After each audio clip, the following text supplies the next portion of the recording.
ரூபாய் 4 கோடி பறிமுதல் செய்யப்பட்ட வழக்கில் இன்று ஆஜராகும்படி தாம்பரம் போலீஸ் சம்மன் அனுப்பிய நிலையில் அவகாசம் கேட்டு நயினா நாகேந்திரன் தரப்பில் வழக்கறிஞர் மூலமாக கடிதம் அனுப்பப்பட்டிருக்கிறது.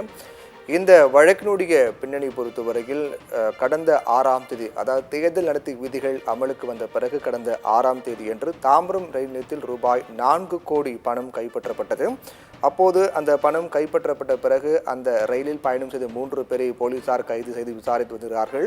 அந்த 3 பேரும் தற்போது கைது செய்யப்பட்டு சிறையில் அடைக்கப்பட்டிருக்கூடிய சூழ்நிலையில் இது தொடர்பாக தீவிர விசாரணை மேற்கொள்ளப்பட்டது. அப்போது 3 பேரும் நடத்தப்பட்ட விசாரணையில் அவர்கள் சென்னை கீழ்ப்பாக்கம் பகுதியை சேர்ந்த ப்ளூ டைமண்ட் என்ற ஹோட்டலுடைய மேலாளர் சதீஷ் மற்றும் அவருடைய சகோதரர் நண்பர் என 3 பேரும் தெரிய வந்தது. இந்த ஹோட்டல் உரிமையாளர் நெல்லையில் போட்டியிட்ட பாஜக வேட்பாளர் நயினா நாகேந்திரனுடைய ஹோட்டல் என்பதும் தேர்தல் செலவுக்காக 4 கோடி ரூபாய் பணம் கொண்டு செல்லப்பட்டதும் தெரிய வந்தது. அவர்கள் இந்த பணம் யாருடைய பணம் என்றும் இதற்காக கொண்டு செல்லப்பட்டது உள்ளிட்ட அனைத்து தகவல்களையும் வாக்குமூலமாக கொடுத்து விட்டார்கள். அந்த வாக்குமூலத்தில் கொடுக்கப்பட்ட தகவலின் அடிப்படையில் நெல்லையில் பாஜக வேட்பாளர் நயினா நாகேந்திரனுக்காக கொண்டு செல்லப்பட்ட பணம் என்றும் அவருக்கு சொந்தமான பணம் என்றும் அவருடைய தேர்தல் செலவுக்காக கொண்டு செல்லப்பட்ட பணம் என்பது விசாரணை தெரிய வந்தது.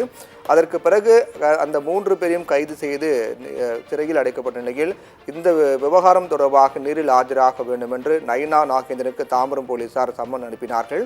கடந்த 6ஆம் தேதி இந்த விவகாரம் நடைபெற்ற பிறகு அந்த 3 பேரும் சம்பவத்தன்று கைது செய்யப்பட்ட 3 பேரும் வாக்குமூலம் பெறப்பட்டு அதன் அடிப்படையில் நயினா நாகேந்திரன் காவல் நிலையத்தில் ஆஜராக வேண்டும் என்று தாம்பரம் போலீசார் சம்மன் அனுப்பினார்கள். அந்த சம்மனில் இன்று, அதாவது 22ஆம் தேதி நேரில் ஆஜராக வேண்டும் என்றும் இந்த 4 கோடி ரூபாய் பணம் தொடர்பாக விளக்கம் அளிக்க வேண்டும் என்றும் அந்த சம்மனில் தெரிவிக்கப்பட்டிருந்தது.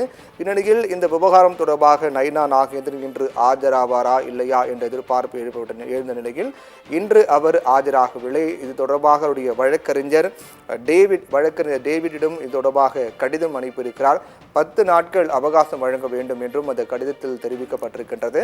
அதாவது இந்த தேர்தல் தற்போது நடைபெற்று முடிந்திருக்கக்கூடிய சூழ்நிலைகள் அதை சார்ந்த பணிகள் இருக்கக்கூடிய காரணத்தால் நேரில் ஆஜராவதிலிருந்து 10 நாட்களுக்கு அவகாசம் வழங்க வேண்டும் என்றும் நயினா நாகேந்திரன் தரப்பில் அவருடைய வழக்கறிஞர் டேவிட் என்பவர் தாம்பரம் காவல் நிலையத்தில் அந்த கடிதம் கொடுத்திருக்கிறார். அதற்கு பிறகு இந்த கடிதத்தின் மீதான முடிவு என்னவாக இருக்கும், 10 நாட்களுக்கு பிறகு அவர் எப்போது ஆஜராக இருக்கின்றார், அடுத்த கட்ட விசாரணை என்ன என்பது நாம் பொறுத்திருந்து பார்க்க வேண்டும். இந்நிலையில் 4 கோடி ரூபாய் பணம் கைப்பற்றப்பட்ட வழக்கில் நெல்லையில் போட்டியிட்ட பாஜக வேட்பாளர் நயினா நாகேந்திரன் நேரில் ஆஜராக சம்மன் அனுப்பப்பட்ட நிலையில் இன்று அவர் ஆஜராகவில்லை. அவருடைய வழக்கறிஞர் மூலமாக கடிதம் அனுப்பப்பட்டிருக்கிறது. 10 நாட்கள் அவகாசம் வேண்டும் என்று தெரிவிக்கப்பட்டிருக்கிறது.